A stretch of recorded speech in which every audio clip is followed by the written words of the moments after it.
Well, good day, Gothamites. Today is Thursday, the 28th,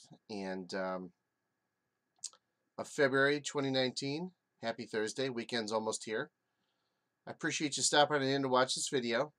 We're playing a game offered for free through Steam on your PC. It's a PC, Steam / game, whatever. It's a visual graphics novel with choices. It's called BU.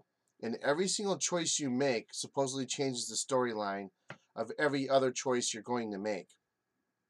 How long the game lasts, I don't know. We stumbled upon it just today by taking a look at some games on Steam. And I don't know, excuse me, the volume level of the game. Let me make sure that the desktop notifications are the audio is set up properly. Okay. We're looking good there. So I don't think this game has much audio, but we'll check it out. And we're going to play called BU through desktop on your Steam. Download Steam for free. And let's give it a try. Let's load her up. I'm going to click on over to the game to start it and get you guys right into it. I'm going to put on my headset just to make sure there's not any audio that goes along with it. Sorry for the long intro, but let's get going.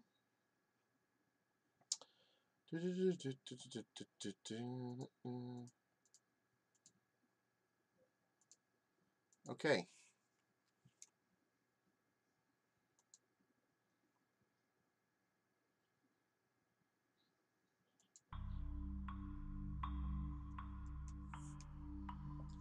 Oh, there is audio. Okay. BU. Let's start.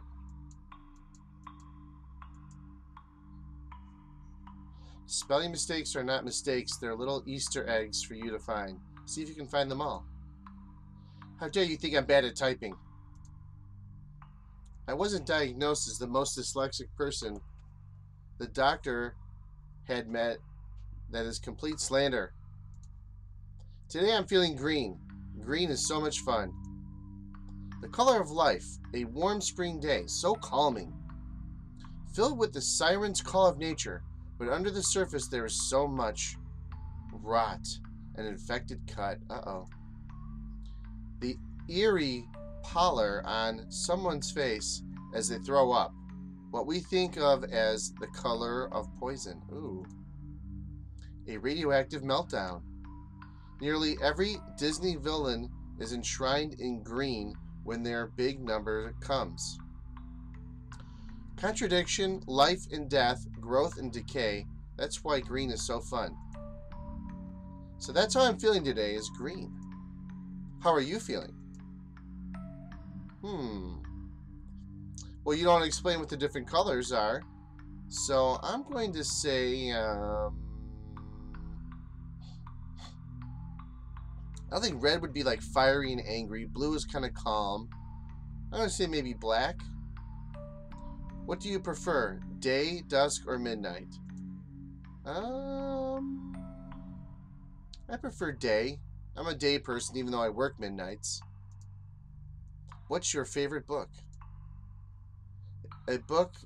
Books are for nerds. All the cool kids play video games. I don't know what these books are. I do like to read. I can save the world, find true love, visit lands of unimaginable beauty, and wonder. But in the end, it's all just ones and zeros. What gender are you?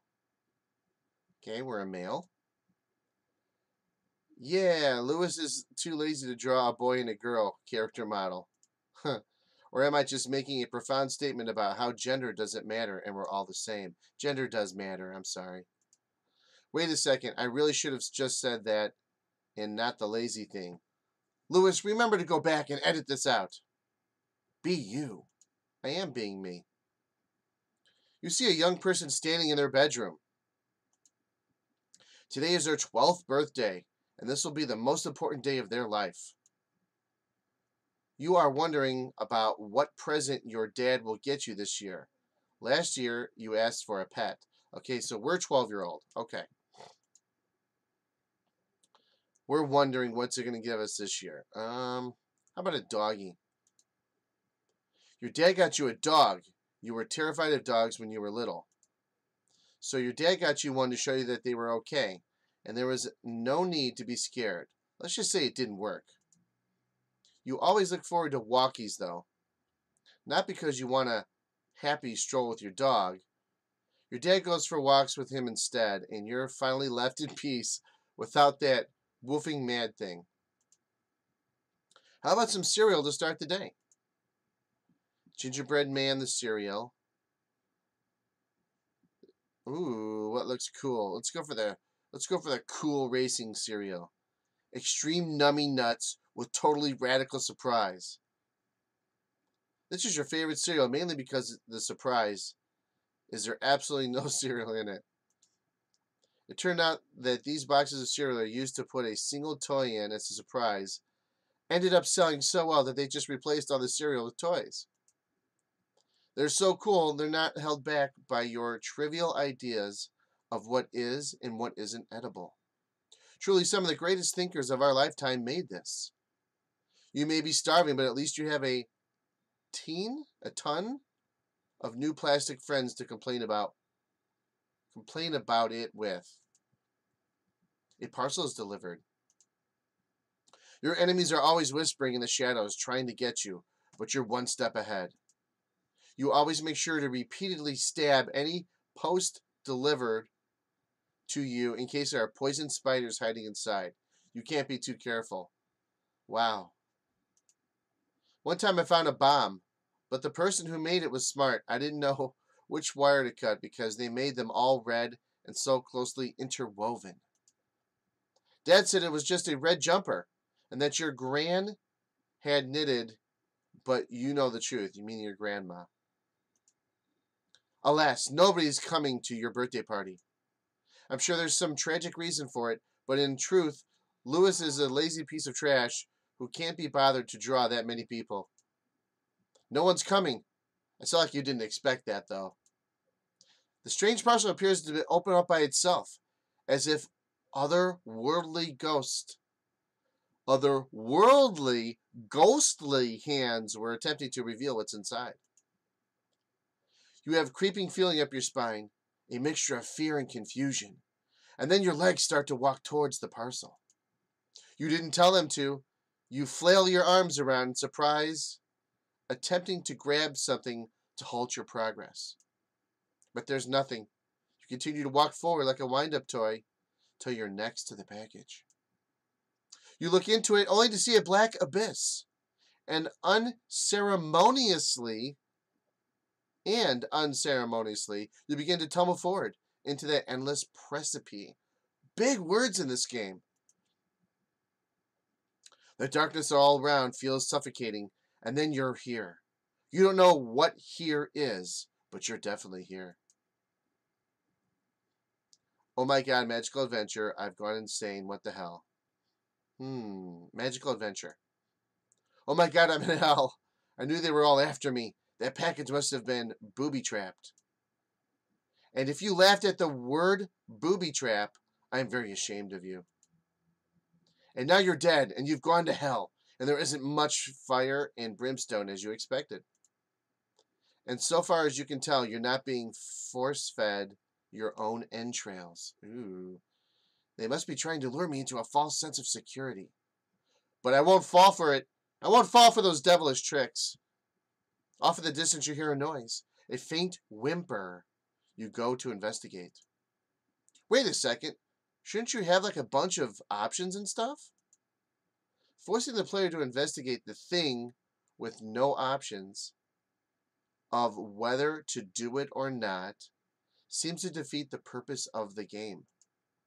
Sorry, we should have thought of that. Here are your options. Investigate the crime scene. Investigate the crime scene. Let's choose investigate the crime scene. Now, out of your own free will, you've decided to go and investigate, the crying thing. Not crime scene. The crying thing. God, freedom of choice is so much fun. You find a strange, sobbing creature, a one-eyed creature. Console it, kick it and scream avocados. Inspect the creature more closely. Let's inspect it closely. You smell a faint smell of lavender in the air. There seems to be a pretty blue flowers woven into their tangled hair. What do you mean there? Seems to be a sort of mud monster. Sorry, I shouldn't say monster. That's really mean. It seems to be a sort of mud person. You wonder why they're crying. Well, if they're mud, if it gets really hot, won't they like freeze up in a statue? And if it rains too much, they will just melt away with water. No wonder they're crying. If you had the fear of that happening to you all the time, I'd cry too. After the darkness comes a noise, a strange chirping, chirping, like songbirds got stuck in a church organ. Ooh. A strange creature begins to frantically back away, dragging itself across the ground with its hands. Ooh. Its bottom half uselessly trailing behind it, like the end of some grotesque slug. Do we run? Do we fight? Do we scream? Let's scream. You try to scream, but the sound chokes out in your throat. Uh-oh. You're so scared, even your vocal cords are too frightened to move. The thing leers over you, and the mud monster what? It is said that your imagination is better as scaring you, probably at scaring you, than reality ever can. And with our protagonist, their imagination was very good at scaring them. Sadly, in this case, reality surpassed it. For a time, you can only hear faint screaming and some oddly oozy, gurgling noise. And then darkness consumes you. You float in darkness. There is nothing, not the breeze at your skin, not the echo of far-off laughter, not even a beat of a heart. But then swimming out of emptiness comes a small flame. You are awake. You appear to be sitting next to a table with a small cake in front of you. You hear muffled words. Happy birthday. Sorry, it took so long for me to make the cake.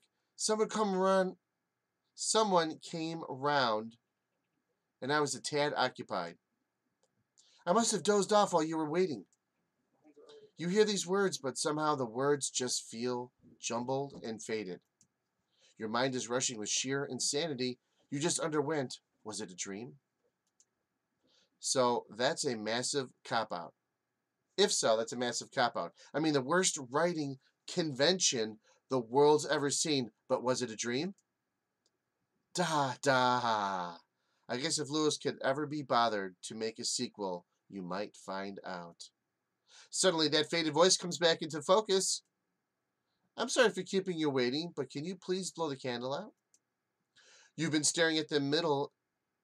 You've been staring into the middle distance for like 12 minutes. And I do have company to attend to, you know. You look at the glimmering flame and you wonder if anything just experienced matters. If in the future you will look back with pride or fear or have simply forgotten. You breathe in deeply and then blowing sound effect, what will you be? 20 years in the future. You became the chillest musician ever, bro. Gnarly. Your soft vapor wave inspired beats spread across the world, eventually bringing to an end and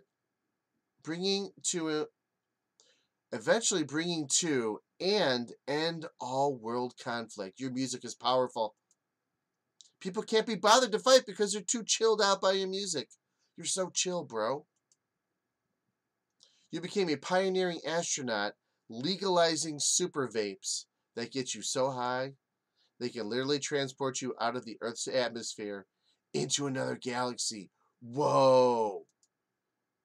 The hole in the ozone layer is completely blocked out by the steam cloud, resulting from an entire civilization vaping at once, putting an end to skin cancer.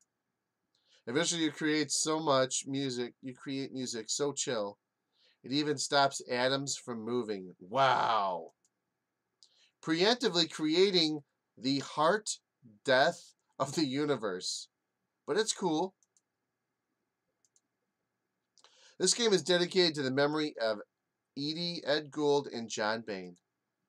If you enjoyed this game, please consider donating to your favorite cancer charity. Lewis. Nice. Okay. Okay. Okay. Well, I had fun. Did you have fun? Did you like the story? I'm sure there's other choices we could do. Maybe sometime we'll go back in the future and do more choices. If you like this video, please give it a thumbs up, like, and subscribe. Or shall I say, subscribe. And I appreciate your visit. Come on back. We have other parody videos, humor, comedy. We do a lot of vlogging. So if you have a chance, please come on back. I'd like to see you again. Gothamites, happy Thursday. I hope your weekend's going well. I want you guys to be safe because I'll be watching you.